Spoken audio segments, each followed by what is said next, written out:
Kevin Penkin and Takeshi Saito have captured the hearts and ears of many that listen to the soundtrack of the anime Made in Abyss. Kevin's compositional style is versatile, as showcased in the last track of the Season 1 OST, Tomorrow. As for Saito, though not having what classical people would call a quote-unquote full voice, he still richly and accurately captures the oftentimes indescribably powerful emotion of the songs he sings in. This is certainly the case in the 23rd song in the first disc of the Season 1 OST, the fictitious language song Hanezeve Caradhina. That being said, no disrespect to both and all of the people who worked in the main Made in Abyss soundtracks, but we're not talking about any single track on said soundtrack today. Instead, we're talking about the hidden gem called White Whistle's Call. This is Memo for Megnum, and this is the best Made in Abyss song you've probably never heard.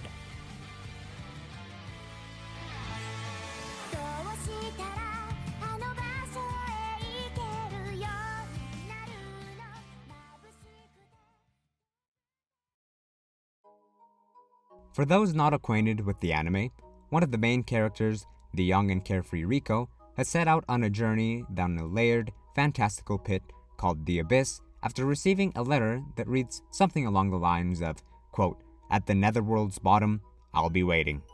Thinking it could be a rare letter from her seemingly absent mother, she embarks on her journey with no intention to return to the surface alongside her newly found robot companion, Reg. Her mother, whose name with added title is Liza the Annihilator, holds high status in the society surrounding the Abyss, as she is one of the few white whistles. This title denotes the highest level of explorer one can achieve while on their journey into and out of the Abyss, as the ascent curse, monsters, and general danger of said Abyss get worse the deeper one gets, thus requiring greater skill and earning higher prestige.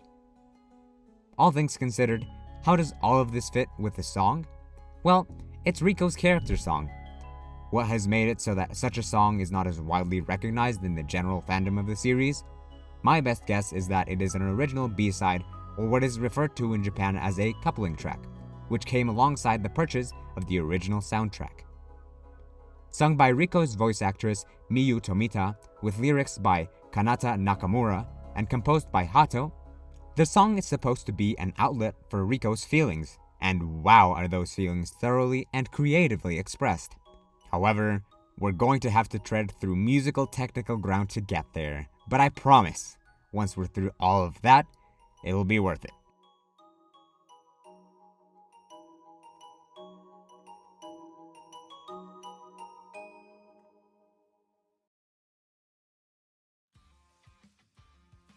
One of the ways in which this peculiar expression of emotion happens in the song is through the use of the Dorian mode.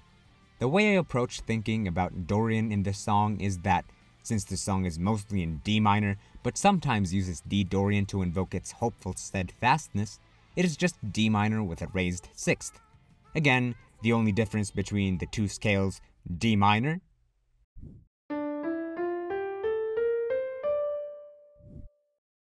and D Dorian, is the raised sixth scale degree, which is prevalent right from the very first sung phrase after the instrumental intro in the song.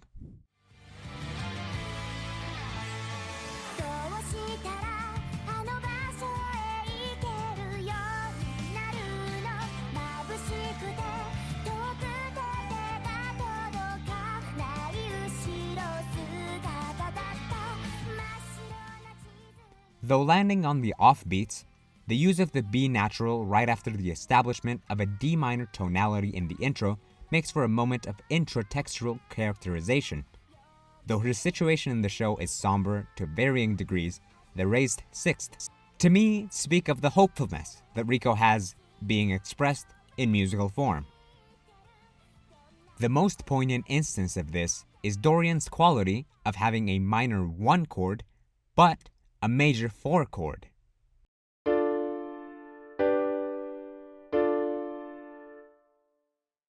Through this intrepidness in the sound that the tonality evokes, Hato has already embedded Rico's fundamental character in the show within the tonality alone. Moreover, and pardon the pun if you will, the odd 7-measure period at the beginning of each chorus already establishes links to Rico's prevalent energy. Only including 3 of the expected 4 bars in the first phrase to then go to the next phrase and fully realize the musical idea in 4 bars perfectly parallels Rico's energetic wanderings in the show. With melodic analysis alone, one can garner a lot already. But, like the Abyss, we can go much deeper. In our case, we can go to the notes below the melody, the harmony.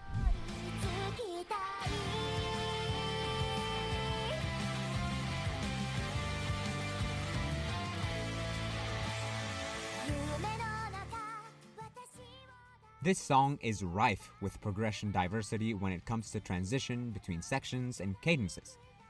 However, I would like to specifically focus on 4 of them. The first is right after the instrumental intro. This time, however, we'll be focusing on the pizzicato strings that sparsely outline the following progression.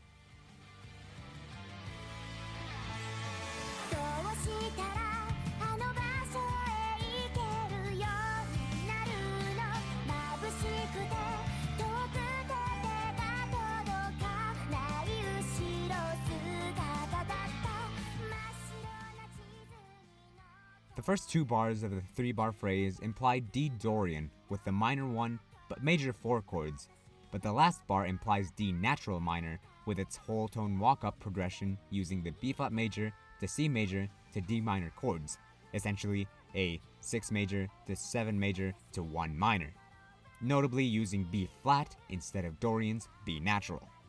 As for the second 4-bar phrase, this one uses the extra 4th bar to introduce the 6 major to 5 major chord progression in a minor key that is very typical of classical music. Though, I should still note that leaving the 5 chord as a triad makes it rather strong, but not the strongest cadence in minor, classically speaking. For the second progression, we move to the 3rd phrase of the chorus, which had started in the parallel major of D minor, F major. However, with sequential movement and chord progressions factored in, this 3rd phrase starts out relatively normal, but then, with the aid of a bit more transcribed instruments to understand what's going on, this happens.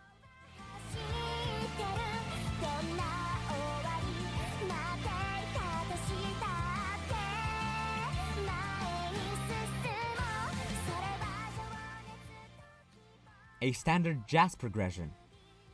The 2-5-1 has been adapted to land in the 4 major 7 of the relative major and would be technically correct to notate it as 2 of 4, 5 of 4, 4 major 7.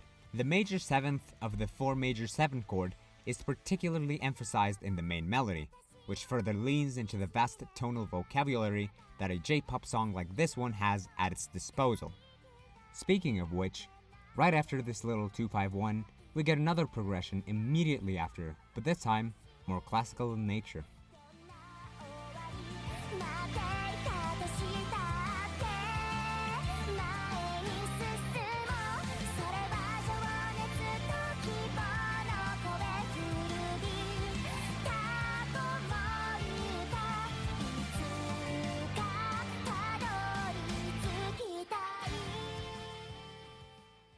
And now, even though we started the chorus in the relative major, this cadence takes us back to D minor.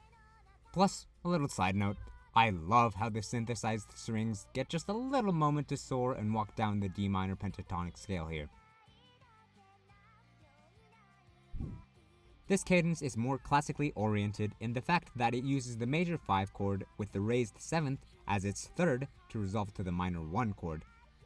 However, the start of the progression that leads to this cadence begins with a naturally occurring 5 minor chord in D natural minor, then progressing to the 5 major with the raised 7th to produce a classically sounding cadence. As strong as a 5-to-1 cadence is in minor, it is not as strong since the preceding dominant chord is in its first inversion. However, doing this to highlight the raised 7th to tonic resolution after using D natural minor in previous parts of the chorus makes perfect compositional sense, especially when the bass carries the motion of going from A to C sharp to D. As for the very end of the chorus, it just has a minor 5 to minor 1 cadence, nothing too out of the ordinary. After the second chorus, the instrumental bridge with guitar and pizzicato strings driving the progression, which, might I add, is such a unique combination, showcases how Hato adapted the previously established 6th major to 7 major to 1 minor cadence to fit with D Dorian in yet another instance of modal mixture. This time, he adapts the progression of 6 to 7 to 1 to a 1 to 7 to 4-6, walking back up to tonic. Having the roots of the chords emphasized by the guitar except when getting to the B natural is Hato clearly reminding you that yes, in fact, we are in Dorian, and yes, he's getting all he can get out of it.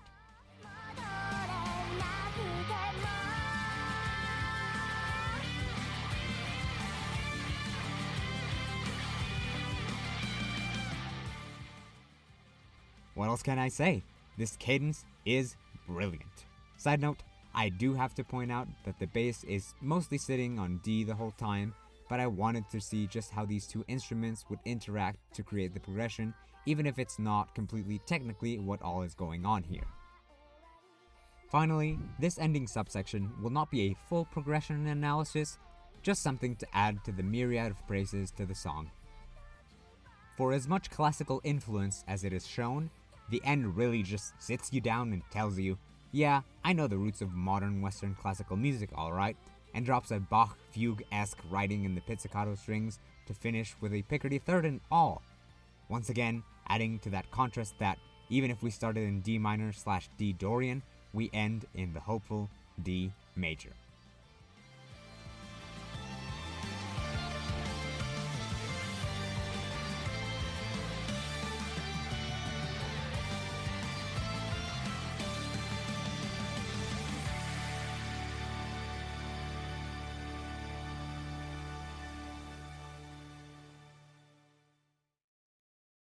Pure Picardy is all I have to say to that.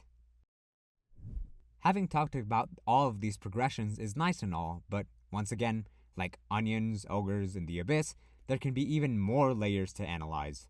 Let's now look from the harmonic analysis up to the message of the notes above. It's time to analyze the lyrics.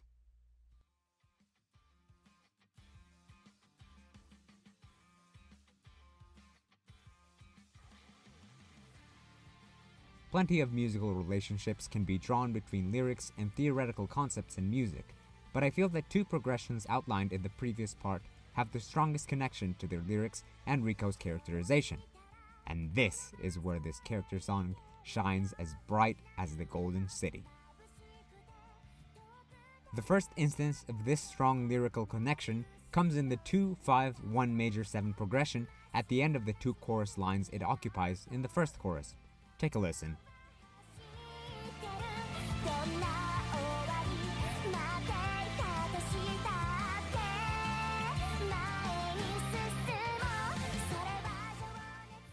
And as for the second chorus,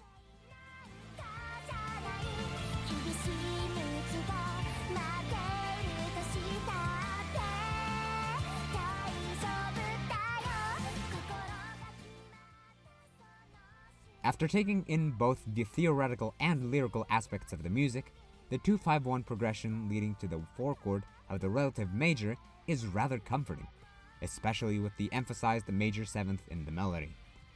Having a juxtaposition between grim subject matter and Rico's venturous attitude to it, the lyrics express the same thing and unveil the trifecta that makes this not just a great song, but a great character song.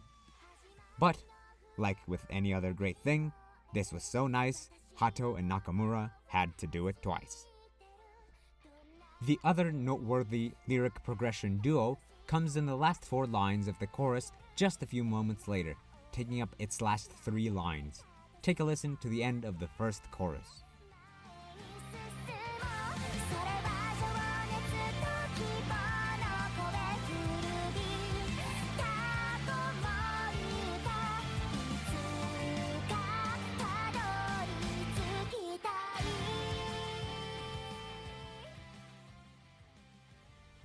And now, for the second chorus.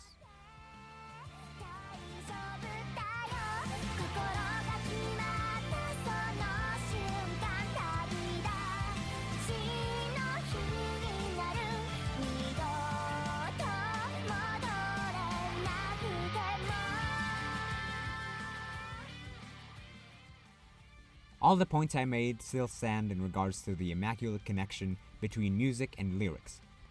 However, this time, since it is a more classical progression, the feeling it tackles is different. Where the previous lyric/progression dyad sought to comfort, this progression suggests that Riko is facing the more existential aspects of her situation. However, she is still as steadfast about her approach to her journey, even though said journey has only but a miasmic destination and way of unfolding. And, for a second, do you know how haunting all of that must be to a regular person?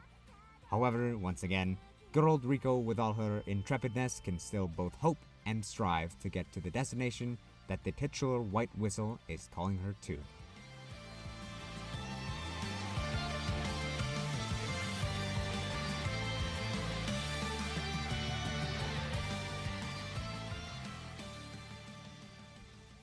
The way in which the song's mode is used lines up with Riko's situation and audacious personality. But not only that, the chords and progressions that accompany the lyrics both simultaneously line up with those aspects as well. With that being said, this is what makes this such a marvelous, beyond belief, character song. And that, and all of the reasons listed before, is why I think this is one of the best Made in Abyss songs you've probably never heard of.